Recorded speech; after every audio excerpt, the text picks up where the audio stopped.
Und das ist das Ding. Frauen können sehr schnell mit uns böse sein, oder? Leute, die in Beziehung sind, wissen das, oder? Frauen können... Ich weiß, meine Ex-Freundin, hey, die konnte andauernd mit mir böse sein. Die hat's geschafft, die konnte mit mir im Schlaf böse sein. Hey, mitten in der Nacht so, Allah, schnell, Allah, wach auf, schnell ist was passiert, Allah, wach auf. Ich so, was ist los? Was ist passiert? Ich hab geträumt. Du hast mich betrogen. Okay. Ja, sag doch was dazu. Entschuldigung. Und was sagt sie? Ja, jetzt ist zu spät. Dreht sie um und schimpft weiter. Und ich bin wach.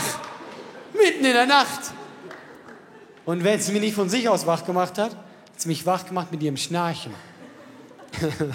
Meine Ex-Freundin hat geschnarcht wie Chewbacca aus Star Wars.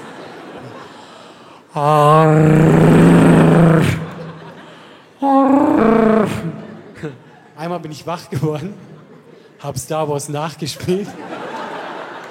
Joel! Das Imperium ist hinter uns in Lichtgeschwindigkeit. Sie schießen auf uns.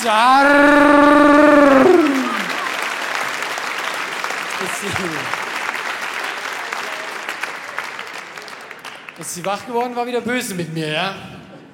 Ja, ich bin schon ziemlich lange Single. Und wisst ihr, was ich am Single-Dasein nicht mag, wenn du mit anderen Single-Typen redest, mit Jungs? Wisst ihr, warum nicht? Die müssen immer angeben mit ihren Sex-Stories. Boah, ich hasse das. Die müssen immer angeben damit. Die kommen immer so hin und sagen so, Herrle, in 3 Stunden, da kommen Mädels zu mir, da werde ich richtig, richtig geilen Sex haben. Aber Leute, ich habe eine Lösung gefunden, dass sie das nie wieder machen.